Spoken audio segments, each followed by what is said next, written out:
C'est l'une des pages les plus sombres de l'histoire de Paris. Une affaire qui éclate à l'époque de Louis XIV. Elle mêle complot et tentative d'assassinat à l'encontre du roi, empoisonnements atroces et messe noire avec sacrifice d'enfants. On l'appelle l'affaire des poisons. L'affaire des poisons, c'est certainement l'une des plus vastes affaires criminelles de tous les temps.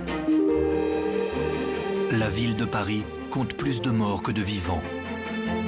Dans ses entrailles, des millions de cadavres ensevelis. Ils sont à l'origine d'histoires mystérieuses, de faits énigmatiques. Des catacombes au plus célèbre cimetière de la capitale, enquête sur ce Paris d'outre-tombe. La grande question que se posaient les gens était que deviennent les âmes après la mort? Alors, le règne de Louis XIV a-t-il sombré dans la folie meurtrière? Les âmes perdues ont-elles délivré tous leurs secrets? Pour découvrir la vérité, c'est ici, à Paris, qu'il faut mener l'enquête.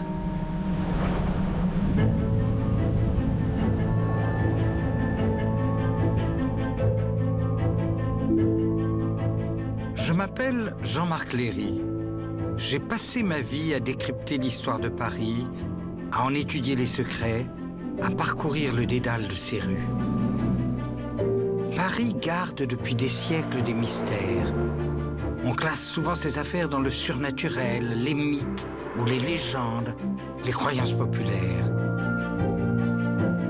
Il n'en reste pas moins qu'il s'est passé des choses, qu'il y a des faits, des concordances, des témoins de bonne foi.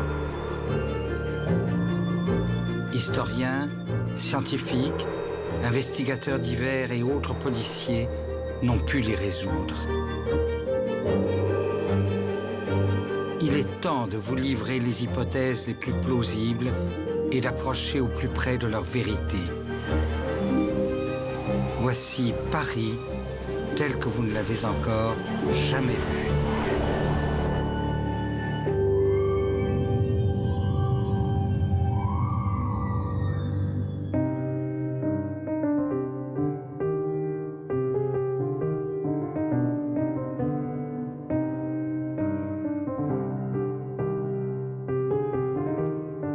Janvier 1681. Nous sommes à l'apogée du règne de Louis XIV. Paris connaît l'un des épisodes les plus déroutants de son histoire.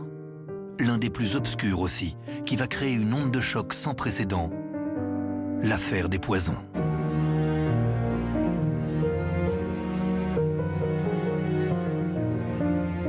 La grande chroniqueuse de l'époque, la marquise de Sévigné, écrira « À la cour, c'est la stupéfaction, l'affolement, le chaos. » L'affaire des poisons, c'est une série de scandales et d'empoisonnements qui bouleversa la cour du roi Soleil. Beaucoup de gens sont morts dans des conditions effroyables. Des messes noires se sont déroulées. On a invoqué Satan. On a pratiqué des rites sur des corps humains. De jeunes enfants ont été sacrifiés. Louis XIV lui-même a dû intervenir.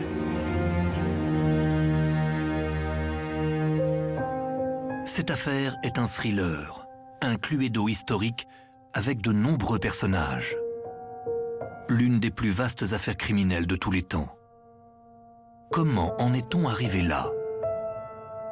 Aussi sombre que soit la vérité, le voile du mystère doit être déchiré.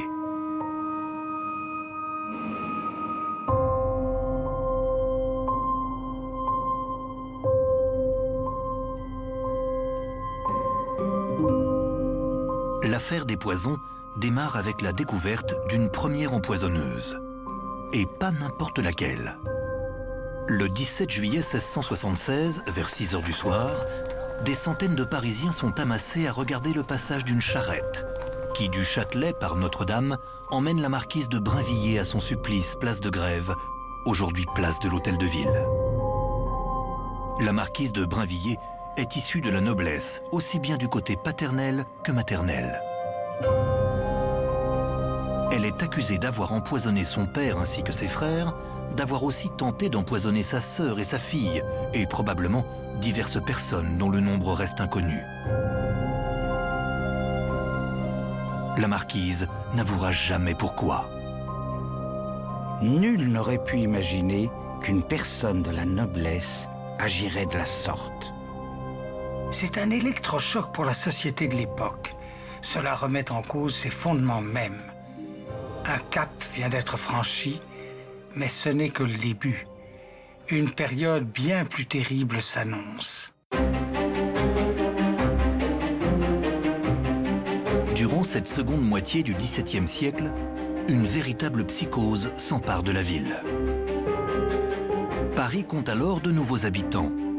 Ils sont charlatans, empoisonneurs, marchands de filtres d'amour, diseuses de bonne aventure, chercheurs de trésors, faux abbés ou vrais prêtres pratiquant la magie noire. Tous proposent leurs services à une société aux deux visages. D'un côté, le faste et la brillance du règne de Louis XIV, de l'autre, l'obscur et les maléfices. Le monde des forces du mal devient aussi puissant que celui des forces du bien. La magie noire et la sorcellerie gangrènent tous les milieux de l'époque. Le peuple, mais aussi les nobles et la cour.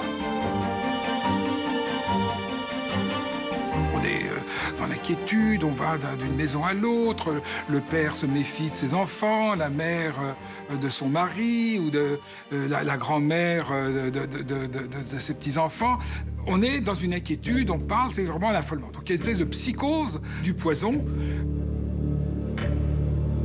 Malgré l'éclosion des arts, des lettres, l'extraordinaire rayonnement de la culture française, eh bien, on vit encore à l'ère médiévale dans certaines ruelles de Paris. Il y a à peu près 400 sorciers et sorcières, estime-t-on, à ce moment-là, dans la ville de Paris, qui compte 600 000 habitants.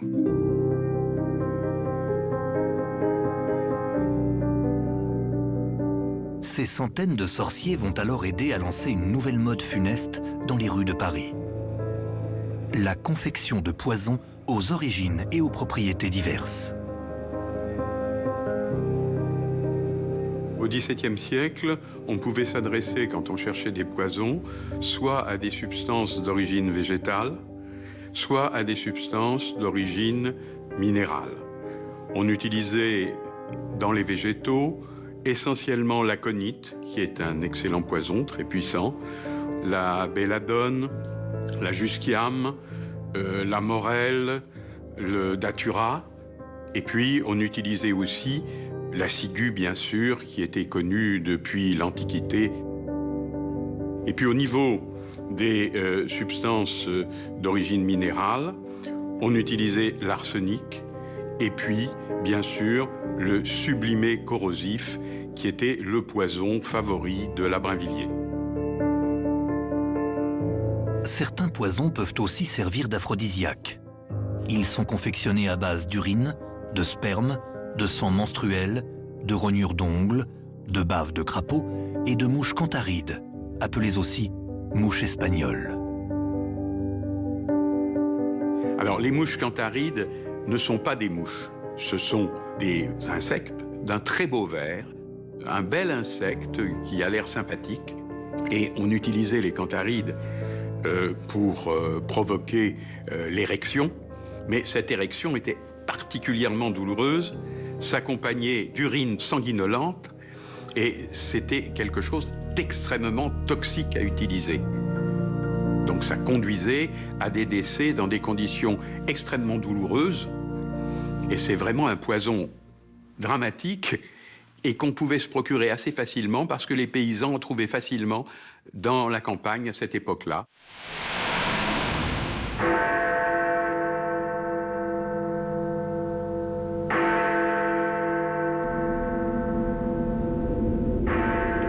Cette multitude de poisons en vente libre va alerter le lieutenant général de la police.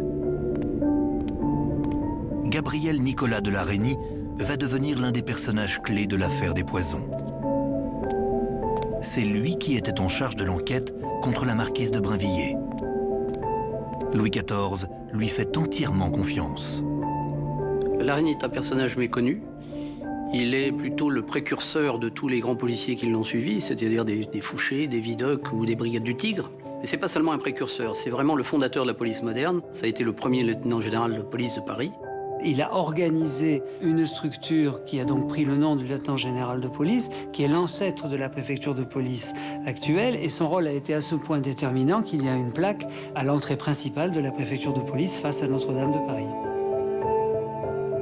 Il a eu à s'occuper non seulement des criminels, mais aussi de la ville, l'approvisionnement de la ville, la surveillance de la ville, les marchés, les foires, la circulation dans Paris, la lutte contre les épidémies, contre les incendies. Et là, il est très différent de ses successeurs, qui, eux, n'avaient qu'à s'occuper de la police criminelle. Il était non seulement policier, mais aussi administrateur, d'une manière ou d'une autre, de la ville. C'est à ce titre qu'il l'éclaire. Avant ça, les différentes rues de Paris étaient des coupe-gorge. Sortir la nuit à Paris était un véritable suicide. La question de l'illumination était cruciale pour sa sécurité et donc il a éclairé correctement Paris et de manière régulière, et c'est à cette occasion-là qu'on a commencé à appeler Paris la ville lumière. Son action, elle s'exerce dans tous les domaines de la gestion de la ville de Paris et pas simplement dans le domaine de la police.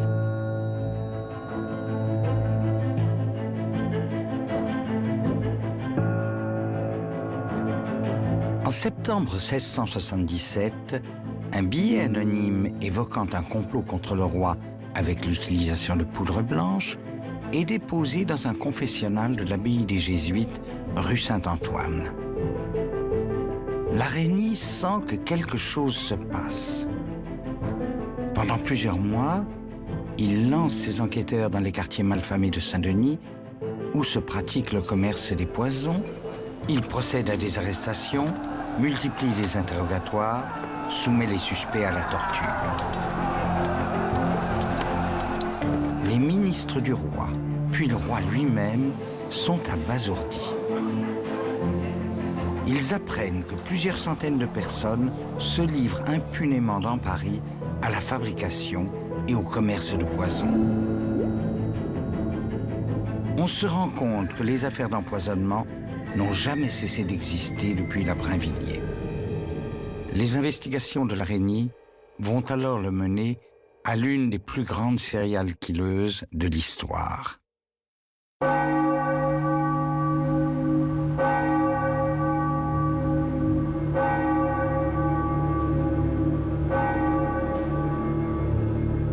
Catherine Deshayes, dite Lavoisin, habite et tient commerce au 23-25 de la rue Beauregard, dans le 2e arrondissement de la capitale. Lavoisin se présente comme une ancienne accoucheuse. Elle tire les cartes et des horoscopes, mais en même temps, en bonne chrétienne, elle multiplie les neuvaines, des prières avec une intention particulière, répétées 9 jours de suite. Lavoisin vend aussi des onguents, des pommades, des filtres et des poisons de toutes sortes. Des membres de la haute société parisienne se rendent à son officine pour se défaire d'un mari trop présent ou d'un amant gênant, ou se débarrasser d'une rivale. C'est un business en réalité. Lavoisin, c'est une femme d'affaires. On pourrait dire ça. Elle a une entreprise, elle a des collaborateurs, des collaboratrices surtout. Elle fait de l'argent, aucune morale, aucun scrupule, rien. Elle-même aussi pratiquait des avortements en série. Elle a brûlé le fœtus de 2500 enfants dans un four. Quand on lui dira pourquoi vous avez ce four, elle dira c'était pour faire des petits pâtés. C'est un personnage absolument hideux, hein. Lavoisin, c'est pas une caricature, hein. C'est un personnage abominable. Désormais, toute mort est suspecte. L'affaire prend tellement d'ampleur que le 7 avril 1679, Louis XIV demande à Larigny de rétablir la chambre ardente. Un tribunal d'exception créé un siècle plus tôt pour juger les crimes contre l'État. La chambre ardente va auditionner 442 accusés, ordonner 319 décrets d'arrestation, rendre 104 jugements dont 30 acquittements, 36 condamnations à mort, 34 bannissements du royaume et 4 condamnations aux galères. Arrêté en 1679, Lavoisin est brûlé 2 ans plus tard, place de Grève. On pense alors que tout est terminé. Il n'en est rien. La fille de Lavoisin, interrogée à son tour par les hommes de l'Araignée, fait des révélations fracassantes. Elle met en cause plusieurs personnalités de l'entourage du roi. Un nom apparaît, Madame de Montespan. Françoise Athénaïs de Rochechouart de Mortemart, marquise de Montespan, est une des plus belles femmes de la cour. Intelligente, cultivée, spirituelle, elle est issue d'une des plus illustres familles françaises. Elle est la favorite de Louis XIV et la mère de 7 de ses enfants.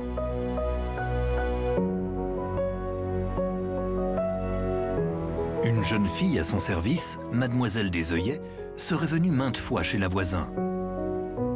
Madame de Montespan serait à l'origine de la mort suspecte de la nouvelle jeune maîtresse du roi, Mademoiselle de Fontanges. Pire, Madame de Montespan aurait voulu empoisonner le roi par des illusions amoureuses. On la soupçonne également d'être l'instigatrice de messes noires avec la complicité de l'abbé Guibourg, un prêtre défroqué.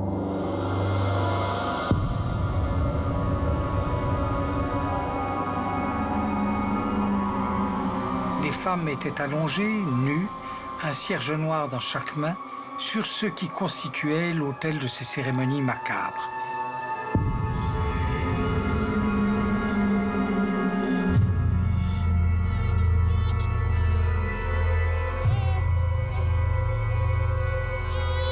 Des bébés étaient égorgés sur le ventre de ces femmes. Leur sang était versé dans un calice. On invoquait alors Satan pour que soit exaucée telle bonne action ou telle disgrâce envers autrui. On dit qu'ensuite, les viscères et le cœur du bébé étaient récupérés afin de servir à fabriquer des poisons. Aussi démentiel que cela puisse se dire ou s'écrire, ces messes noires ont existé. Il y eut sans nul doute un trafic de nouveau-nés abandonnés ou destinés à ces rituels difficilement imaginables. En juin 1681, l'Araignée fait arrêter l'abbé Guibourg. Il est interrogé et soumis à la question, c'est-à-dire la torture. Plusieurs témoignages pointent Madame de Montespan. De grandes personnalités sont inquiétées. L'affaire attise les rivalités entre les 2 célèbres ministres du roi, que sont Louvois et Colbert. C'est alors que Louis XIV arrête tout sur le champ. Il ferme la chambre ardente et donne l'ordre que tout disparaisse. Les centaines de pièces de procédure, les correspondances, les procès-verbaux, les rapports.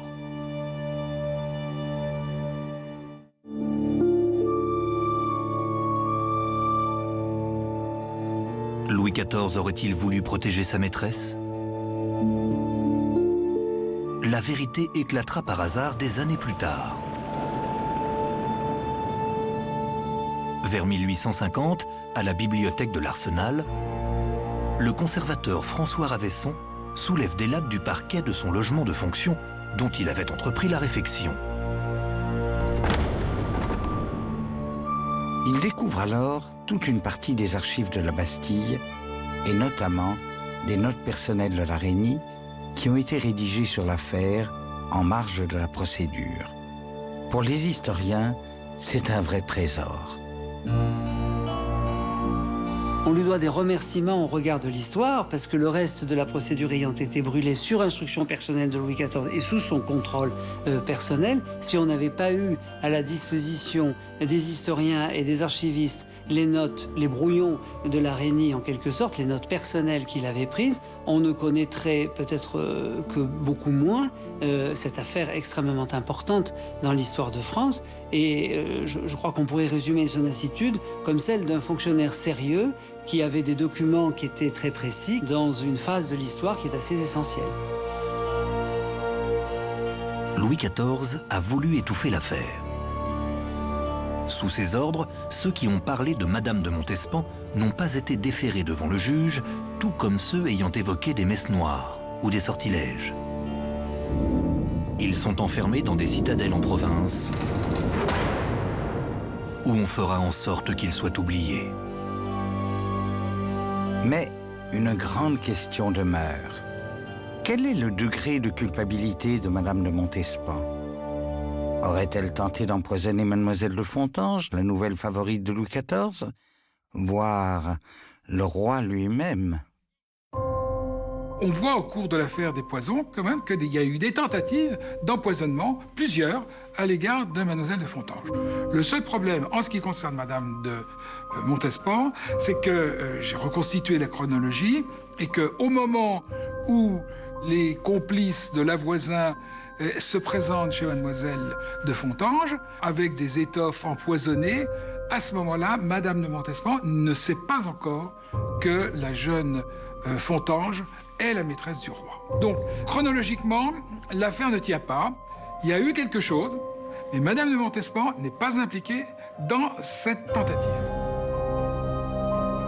Qu'elle ait été accusée d'avoir commandé des filtres d'amour, des choses qui pouvaient lui permettre de garder l'amour du roi, c'est évident. D'avoir voulu empoisonner le roi, je pense que c'est une hypothèse ridicule dans la mesure où c'était tuer la poule aux œufs d'or. Est-ce que Madame de Montespan a participé à des messes noires? C'est pas impossible. L'abbé Guibourg dira « J'ai dit une messe sur le corps d'une femme qu'on m'a dit être Madame de Montespan. Elle avait des voilettes sur le visage. Était-ce elle? A-t-elle bien commandité ces messes ?» Là, il y a un doute qui, normalement, doit bénéficier, évidemment, à Madame de Montespan. Le rôle de Mademoiselle des Œillets, femme de chambre de Madame de Montespan, reste quant à lui plus que trouble. Elle a sans doute rendu visite à Lavoisin. On a raconté qu'un mystérieux lord anglais lui aurait même donné de l'argent pour commander une messe noire à Guibourg et tenter d'empoisonner Louis XIV, bien qu'elle fût elle aussi l'une de ses maîtresses et qu'elle eût une fille de lui. Elle aurait voulu faire reconnaître cette fille, faire légitimer cette fille, mais le roi s'y est refusé. Et donc, on peut supposer que cette demoiselle des Œillets, très au fait des relations de sa maîtresse avec la voisine, a continué ces relations et a voulu utiliser les aphrodisiaques qu'elle fournissait au roi par l'intermédiaire de Madame de Montespan, et peut-être, à la place de ces aphrodisiaques, y mettre du poison.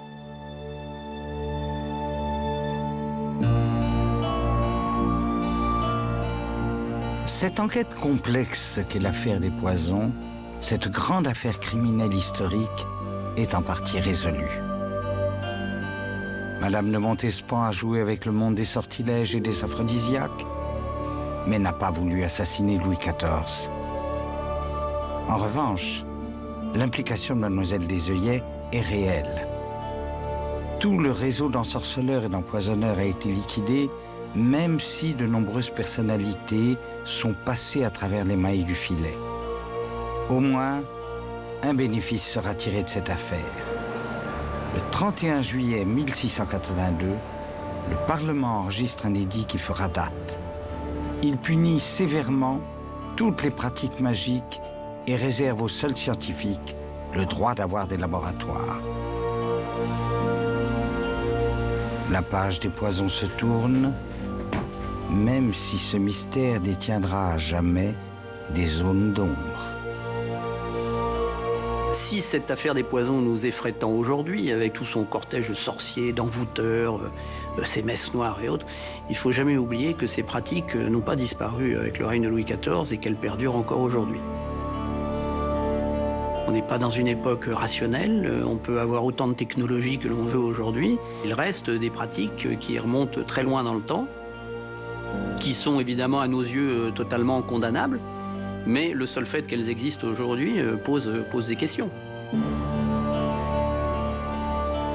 La noirceur de l'histoire a trouvé son apogée avec cette affaire. Elle restera une tache dans le règne étincelant de Louis XIV. Le soleil et son éclipse, la gloire et la folie.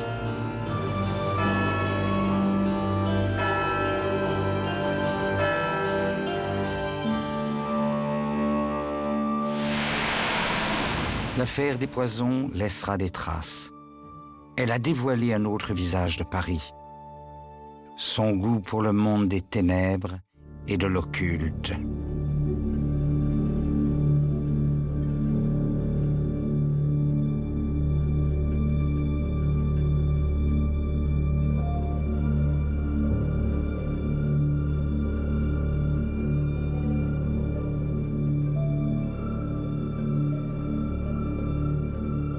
Post-mortem signifie après la mort. Tout au long de ces 2000 ans d'histoire, Paris a enseveli des millions de morts. Tous les cimetières de la capitale ne suffiraient pas à les abriter. Régulièrement, les morts de Paris refont surface, provoquant effroi et sidération. Ils sont là, partout, sous nos pieds.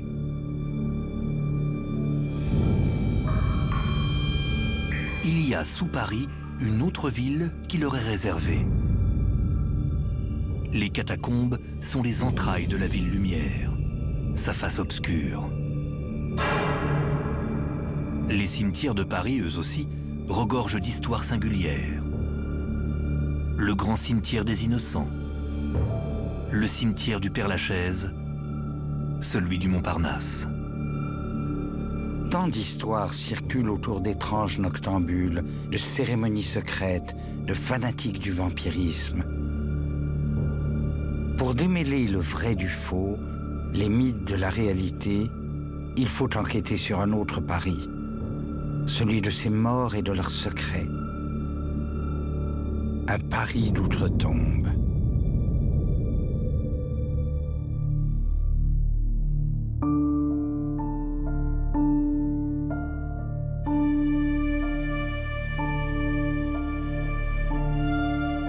Enquêter sur les mystères des morts de Paris demande une investigation vaste et approfondie. Les lieux sont multiples, les intrigues innombrables. Derrière chaque fait et chaque élément se cache souvent une énigme parfois inquiétante ou troublante. Même si ce dossier demande de traverser les siècles et les époques, son point de départ peut se situer aujourd'hui. C'est ici, à l'Institut médico-légal, qu'arrivent aujourd'hui certains morts de Paris. Les décès sur la voie publique, les décès d'origine criminelle ou suspecte, les corps non identifiés. L'endroit, situé quai de la Râpée, est donc l'avant-dernière demeure des corps sans vie répondant à ces critères, qu'ils soient ceux de personnalités ou d'inconnus. Il n'en a pourtant pas toujours été ainsi à la morgue parisienne. Au début du XVIIIe siècle, les cadavres ramassés sur le trottoir étaient entassés dans les sous-sols de la prison du Châtelet, dite la Basse-Geôle. Après divers déménagements, dans la seconde moitié du XIXe siècle, une nouvelle morgue fut construite sur l'île de la Cité, au niveau de l'actuel square de l'Île-de-France. Cette morgue devint rapidement une attraction parisienne.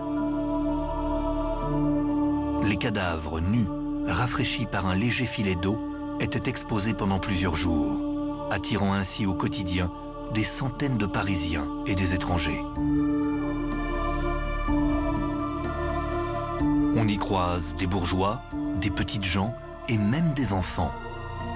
Tous à la fois fascinés et effrayés par ces cadavres se décomposant sur des tables en marbre noir inclinées. Juste une vitre les sépare des vivants. Certains posent un mouchoir sur le nez tant les odeurs sont fortes et nauséabondes. Parfois, on vient reconnaître un voisin ou un proche. On tente de l'identifier. La police en profite pour guetter et arrêter certains criminels venant revoir leurs victimes. Le lieu va naturellement devenir la cible de critiques et fermera au début du XXe siècle, non par mesure d'hygiène, mais pour une question de morale. Depuis des siècles, Paris vit sur des millions de morts célèbres ou anonymes. Certains cimetières de la capitale sont inscrits sur des plans anciens. D'autres n'ont pas été mis au jour. Les fouilles sont difficilement envisageables, maisons ou immeubles ayant été construits par-dessus. N'est-il pas troublant de se dire que sous les rues de la capitale que nous empruntons tous les jours se trouvent des milliers d'âmes et l'histoire de Paris? Sous nos pieds, les cimetières sont partout. L'actuelle place Joachim du Bellay, dans le quartier des Halles, occupe aujourd'hui l'emplacement de l'ancien cimetière des Innocents.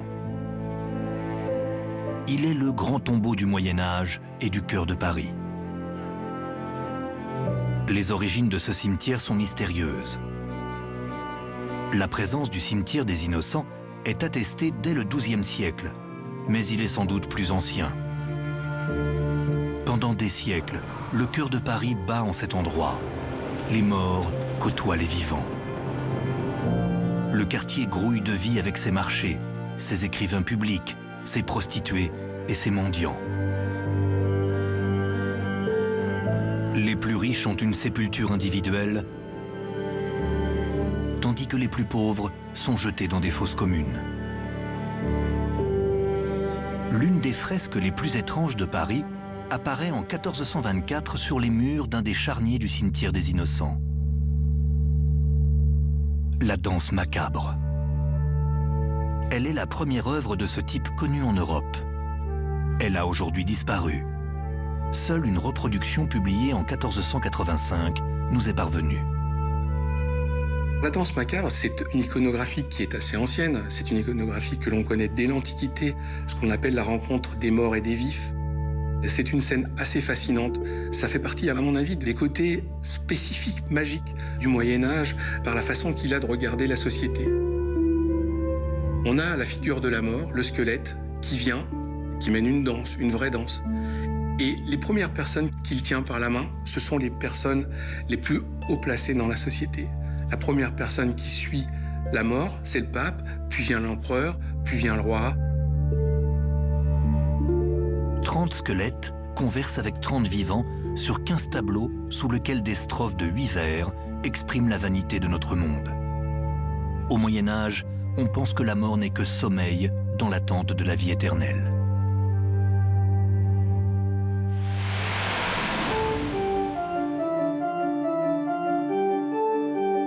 Au cimetière des Innocents, les morts s'accumulent tout au long des siècles, tandis que Paris se développe et s'étend. La ville étouffe de ses charniers. C'est ici, à la fin du XVIIIe siècle, que s'est déroulé l'un des épisodes les plus singuliers de l'histoire des morts de Paris. Le 30 mai 1780, le mur d'une cave de la rue de la Lingerie qui borde le cimetière des Innocents cède sous la pression des milliers de corps contenus. Le sol ne peut plus consommer de cadavres. L'air du cimetière des Innocents est le plus insalubre de Paris.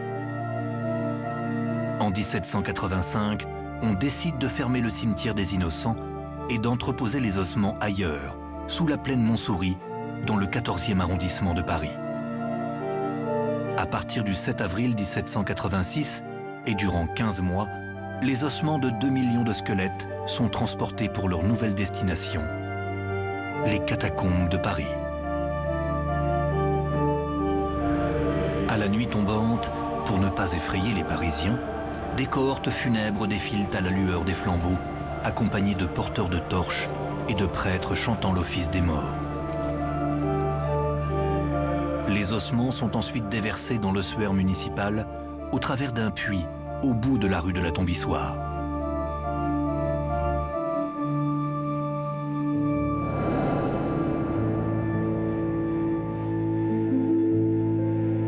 Les catacombes, c'est un monde à part.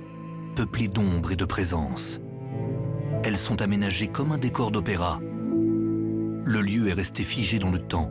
C'est un ossuaire qui va devenir un des hauts lieux de l'étrangeté parisienne.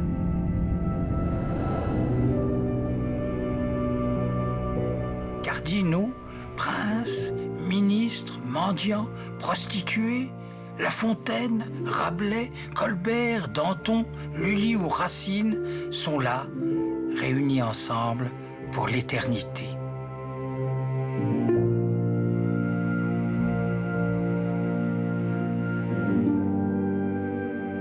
Les visiteurs des catacombes n'ont pas le même profil que ceux des musées.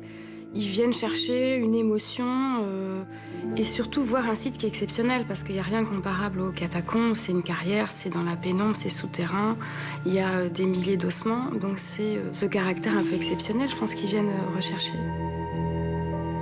D'un point de vue scientifique, les catacombes, là on est vraiment dans l'ossuaire de Paris, ont été le lieu de plusieurs expériences scientifiques parce que ce milieu souterrain, jamais éclairé, a suscité des curiosités. Donc on a, par exemple, autorisé des botanistes et des spécialistes de la faune à faire des expériences, notamment pour savoir si pouvait survivre une faune cavernicole, c'est-à-dire qui vit dans les profondeurs, qui vit sans lumière. Donc on a par exemple implanté des poissons rouges dans un lieu qu'on appelle la fontaine de la Samaritaine, qui est en fait un espèce de puits. Et ces poissons rouges n'ont pas survécu.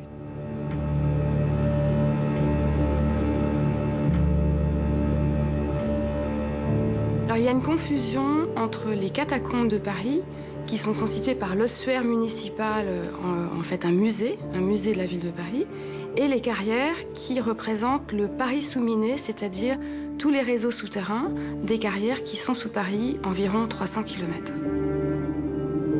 Les carrières de Paris font fantasmer ce qu'on appelle à tort les cataphiles, alors qu'ils ne sont que des cavernophiles. Elles drainaient beaucoup d'histoires et d'anecdotes qui se répètent de génération en génération.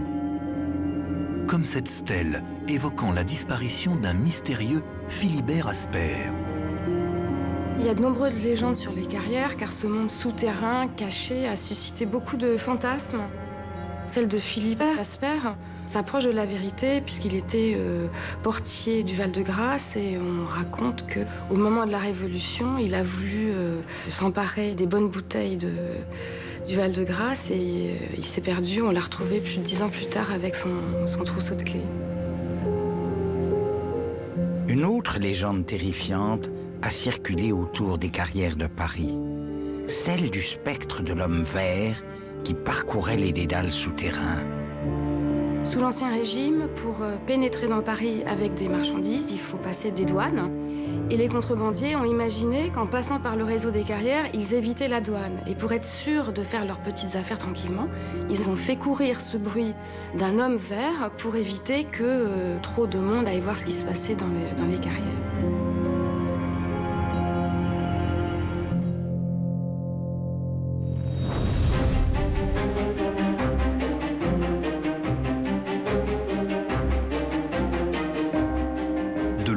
De la capitale, à l'est de Paris, se trouve l'un des plus célèbres cimetières au monde, le Père-Lachaise. Le cimetière du Père-Lachaise véhicule une multitude de légendes et de mystères. Il est ouvert depuis 1804. Le goût de l'époque encourage l'apparition de monuments funéraires liés à des styles variés. Égyptiens, grecs, romains, gothiques ou ésotériques. Mais on impose aussi des mesures d'hygiène. Inhumer le corps dans un cercueil avec un suaire, ou poser les corps côte à côte et non plus l'un sur l'autre. On fait de cet endroit le premier cimetière moderne et multiconfessionnel, le premier espace vert de Paris. L'idée, s'y promener sans être angoissé par la mort.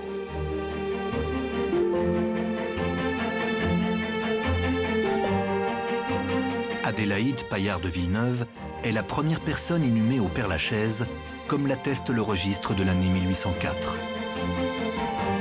C'est une petite fille de 5 ans, on ne sait presque rien d'elle, sa sépulture a disparu. La légende voudrait qu'elle ait été enterrée dans la 42e division et depuis 2004, un cénotaphe signale l'emplacement supposé de sa tombe.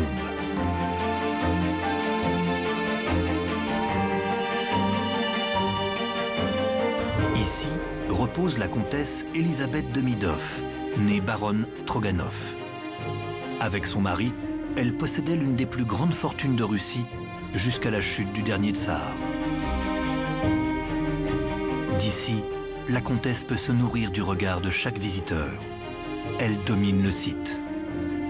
La légende raconte qu'elle reposerait dans un cercueil en cristal de roche et qu'il y aurait des salles sous le mausolée. On dit aussi que par testament, elle lèguerait toute sa fortune à celui ou celle qui viendrait dormir près d'elle durant 365 jours. Certains auraient essayé, ils sont devenus fous. Le record serait pour l'instant de 8 jours et 8 nuits. Mais est-ce vrai? On a dit que son monument funéraire intégrait des symboles vampires comme ses têtes de loup, le loup étant depuis toujours associé au vampirisme. La comtesse est décédée le 8 avril 1818. Cette date comporte 3 8 et dans la symbolique vampirique, 888 est le chiffre des vampires, comme par exemple 666 est celui de la bête et du diable. Un vampire est un non-mort, un individu qui cherche un enterrement correct, des rites corrects pour que son âme puisse se séparer de son corps. Paris et le vampirisme, c'est l'un des éléments les plus inattendus de cette enquête. Bram Stoker, l'auteur de Dracula, serait venu au Père-Lachaise en 1874. Son Dracula aurait été inspiré en partie par le prince de Valachie, Vlad Tepes, en roumain l'Empaleur, qui au XVe siècle, au sud de la Roumanie, se rendit célèbre pour sa cruauté et ses pratiques sanglantes et terrifiantes perpétrées en Roumanie. Vlad l'Empaleur n'était pas vampire, mais qu'il vivait dans un pays où les gens croyaient et croient encore dur comme fer dans le vampirisme. Vlad aurait eu un descendant, Georges Bibesco, lui aussi prince de Valachie. Sa sépulture est un peu plus loin, dans la division 28. On a pensé également voir des signes vampiriques, puisque sur le toit, on voit une aigle portant dans les serres un bâton de commandement qu'on a identifié en pâle. Et puis, bon, puisque c'est un Bibesco, on a pensé qu'étant Valaque, il devait avoir des liens avec Dracula. Mais les Bibesco étaient une dynastie toute récente. Il n'y a eu que 2 princes de cette dynastie au XIXe siècle en Valachie. Et il n'y a pas de lien de famille avec Dracula.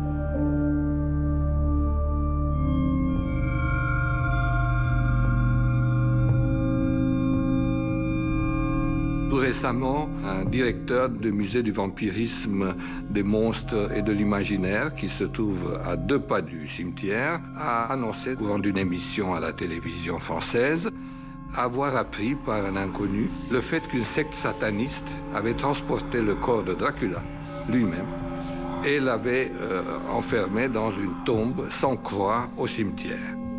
Au moins, on sait, ou il y a quelqu'un qui sait que Dracula est enterré au Père-Lachaise. Que voulez-vous de plus?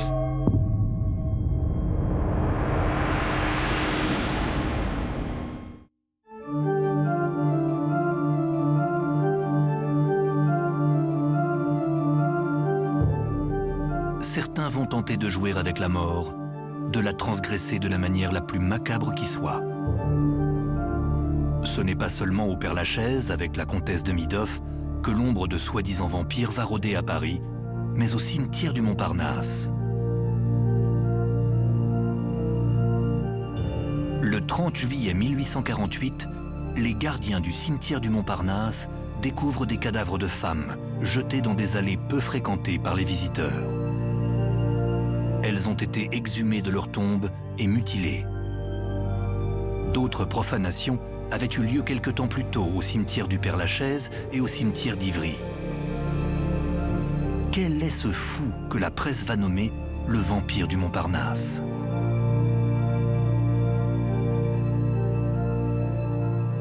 Les autorités vont décider de tendre un piège à ce monstre. Près d'un mur d'enceinte du cimetière Montparnasse, là où des traces d'escalade avaient été repérées, une machine infernale est installée. Des fils métalliques doivent déclencher des tirs de mitraille s'ils sont heurtés. Dans la nuit du 15 au 16 mars 1849, des rafales retentissent. Un individu est pris au piège. Il va vite avouer.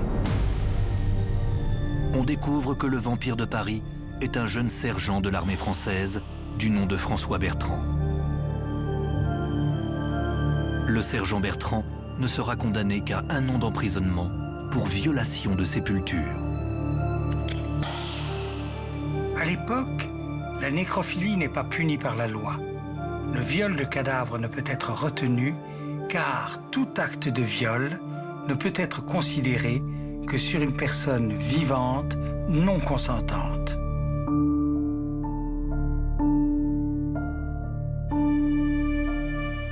Le voyage dans ce Paris d'outre-tombe n'est pas terminé. Un nouvel événement dans cette enquête sur les tréfonds de la capitale s'est produit récemment. Les morts de Paris n'en finissent pas de faire parler d'eux. Début 2015, des travaux entrepris ici, boulevard de Sébastopol, suite à l'abaissement du sol d'un magasin Monoprix, ont permis de découvrir un grand nombre de restes humains. 9 sépultures collectives, près de 200 cadavres soigneusement déposés en rangée sur 5 niveaux. On vient de mettre au jour le cimetière de l'hôpital de la Trinité, fondé au XIIe siècle et détruit à la fin du XVIIIe siècle. Pourquoi autant de morts? La cause est sans doute une épidémie. Les archéologues le diront. Encore un mystère lié aux morts de Paris. Ils n'ont pas fini de se manifester. Finalement, la grande question que se posaient les gens était que deviennent les âmes après la mort? Où vont les âmes après la mort? Puisque, si on est chrétien, on croit au jugement dernier. Le jugement dernier, nul ne sait quand il aura lieu, ni les anges, ni les séraphins, ni les chérubins. Il n'y a que Dieu, c'est-à-dire Jésus, qui connaît la date. Donc, que font les âmes? Où vont les âmes des défunts après la mort? Question sans réponse. Beaucoup de ces affaires restent des mystères complets. Tant d'autres choses sont encore à découvrir. Les morts ont sans doute encore de nombreux secrets à nous révéler. Nous n'en avons pas terminé.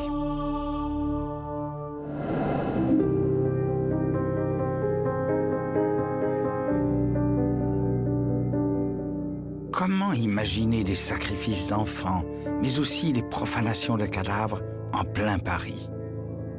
Pourtant, cette affaire des poisons et ces faits réels survenus dans des cimetières parisiens nous ont révélé l'indicible.